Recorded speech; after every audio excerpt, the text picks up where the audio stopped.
4,000 kilometers. 45 days. Through snow, rain and 24 hours of daylight. To cross the Arctic Circle and reach the capital of the North. We want to know how cheap we can travel 4,000 kilometers in Norway by only using the concept of Workaway and our social network. Wanna know how it went? This week in the Workaway Travel Series. Det er jo crazy. Tænk, at vi skal se en gletsjer i morgen. The second sentence, by the way. What?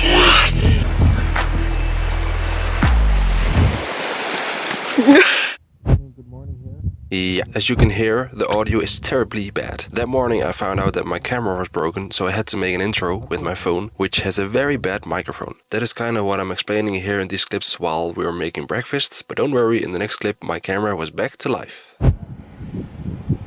The Allies tried to take over. Nice! Wind! Because I'm very interested in the Second World War, I made a whole script about what I wanted to explain about the Second World War in Bodø and Norway. But, as you can hear, the winds played a role in my freaking scene. On April the 9th, 1940, the first German troops arrived in Norway. The main reasons for the German invasion in Norway was because it was strategic, and that an occupation of Norway allowed the German army and navy to secure the ice-free harbors to control the North Atlantic, to secure the routes used to transport iron ore from Sweden, and to preempt a British and French invasion with the same purpose. The man in charge of the invasion strategy was General Nicolaus von Falkenhorst. And you know how he prepared it? By simply having a look in a travel guidebook. The lunch contains some white bread from the dumpster dive tour yesterday. We left the greens in the car, so yes. we're gonna eat them later. Yes. Stay healthy. Exactly. After having a look in the city Bodø, where they also had a tower with all the names of the people who fought for Norway, we went to another interesting place, which we will explain to you later. We're now going on our way to Stockholm, which is about 30 minutes away from Bodø, outside Bodø, and there we're gonna explain something more. And it has something to do with tides? Hvad hedder det? Tides. Water tide. The tides when the water is up and down and high and down. Yes. Something like that. We're gonna have some real lunch, which is dumpster dived. Vanilla, cream and chocolate buns. Vanilla.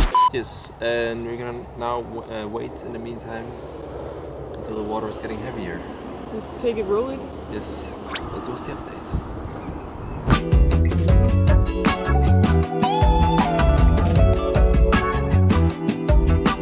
We made our own little sandwich from the food we took with us from the house and the dumpster dived bread. Is it tasting good? So we are right now at the biggest tide place in the whole world. It's called Stockholm and it's just 30 kilometers south of Bodø. And it is this narrow space between two islands. And then when the water is high, it will get pushed in through this very, very narrow space and pushed all the way here. And then like 6 hours later, it will start to go out again. So it will be pushed back. But since this space is so narrow, it has like a lot of energy, the water, so it will be very strong. Yes, exactly. And you will actually see whirls, water whirls. But it's currently 4 o'clock. And let's see here. It's the table. It's the timetable of the tidal current. Yes. In 6 hours, which is like the switch time to go in and out for the water, there will be transported 400 million cubic meters of water, right? Yes, that's right. Just 33 kilometers from downtown Bodø, you can experience a spectacular natural phenomenon that has thrilled visitors from near and far. The maelstrom occurs when tidal waters flow in and out of the narrow straits connecting the outer Selten fjords with the Skjærstad fjord. Every 6th hour, 400 million cubic meters of water forces its way through the 3 kilometers long and 150 wide strait at speeds of up to 20 knots. This forms mighty whirlpools up to 10 meters in diameter and 4 to 5 meters deep.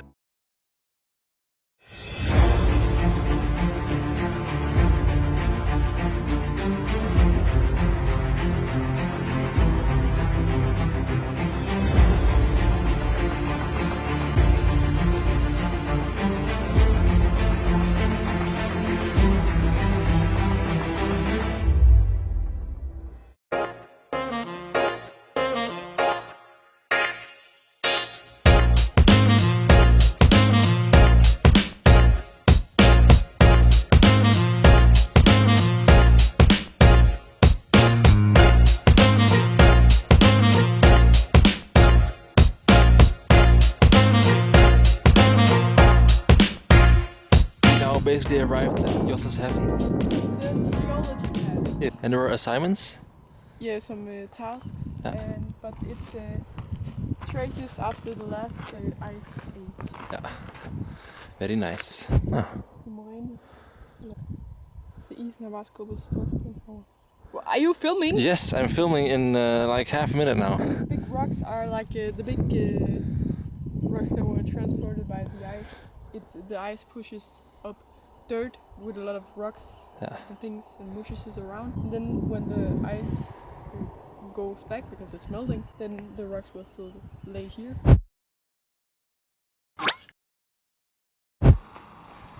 It's crazy expensive. How many euros is it? Yeah, it's 2.6? Yes, it's 2.6 euros for diesel, and normally it's like 1.67. But it's crazy expensive. Oh, I need to open this one. But the car needs some fuel. Har du sturen på det? Yes. Okay. We actually just saw some other people dumpster diving here. Yes, and since they are on the bicycles and we are on the car, we will let them have it. No, but also the sun has been pointing right down on these black plastic containers, so they get really hot. So I don't think there is any good in it, anyways. But it's just exciting, and I'm happy to see other people dumpster dive. Do the same. Yes, because it's good for the environment and the immune system. The immune system. Do not mind the camera. It's just. Wait a minute. Er Lejrfjord efter svartisen? Så er det jo endnu bedre. Lejrfjord, det er efter svartisen. Okay. Så det vil sige, at i morgen der kan vi sagtens nå Uretpladsen og svartisen. Og hvad var den så hen? Bare lige for at se. Efter svartisen. Efter svartisen. Det er fint, det er fint. Jeg skal stoppe mig selv. Det er jo crazy. Jeg tænker, at vi skal se en gletsjer i morgen. What? Det sad vi tændt, by the way. What? Can I put it over here? Yeah. There was some life planning. Yep, that's also part of the journey. Planning. We stopped our route for the day and set up our tent at this magical place called Siuntio on a pearl white beach.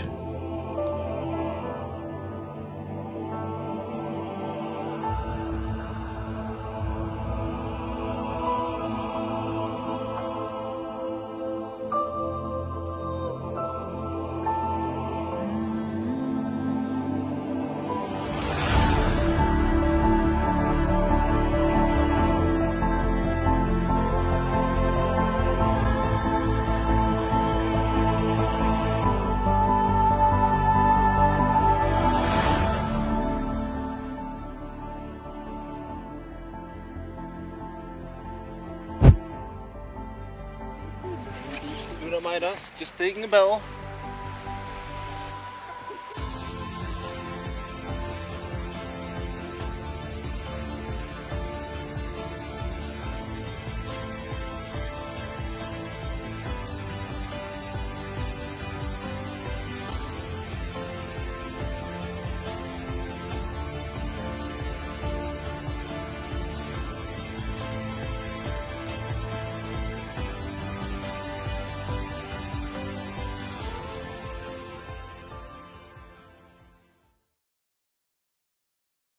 Run!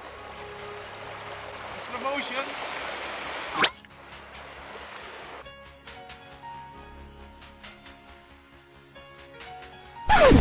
Today we started our tour on Kystriksveien, which is a national tourist way. It's like the coastal way on Norway's west coast. And it goes all the way from Bodø in Norland to Siuntio in Trøndelag. So it is actually 650 kilometers of tourism way. That means it's very beautiful and has a lot of sightseeing. And already today we saw the Saltstraumen and geology path. So it's gonna be some good days now until we hit Trondheim, even more south than Siuntio. This is our own little tent, the Lejlighed, in the middle of Mother Nature. And by the way, it's currently 8 o'clock or something, 8, 9-ish. And we're gonna eat some dinner and then we're gonna probably go to sleep very early, like now, kind of. And then wake up again at 12 because it is a bit cloudy, but I think we can watch a little bit of midnight sun. It is one of the last days that we are able to watch it before we hit the polar circle and go really down south. We're gonna sleep again after 12 and wake up early tomorrow because it's gonna be an exciting day tomorrow. So stay tuned.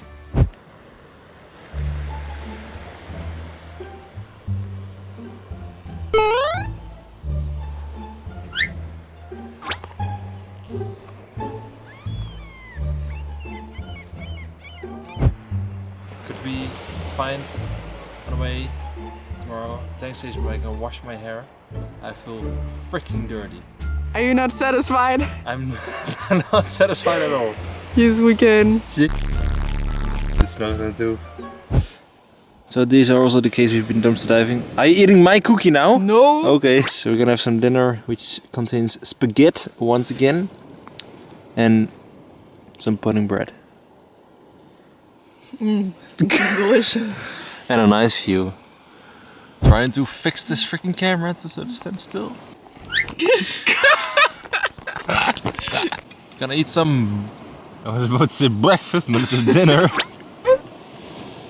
Spaghetti. Spaghetti, Spaghetti. spaghetti. Hope you like. Spaghetti. Then we do the dishes manually.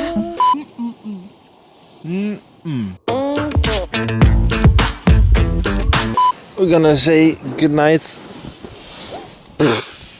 from here. Goeienacht. Goeienacht. Tot morgen. Yes. Yes.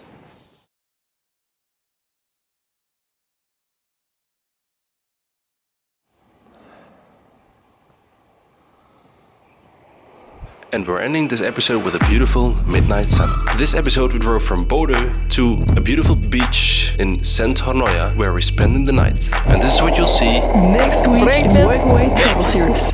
Let us explain something. We're gonna be vernufted and we're not going to play because you can hear the ice actually cracking. So.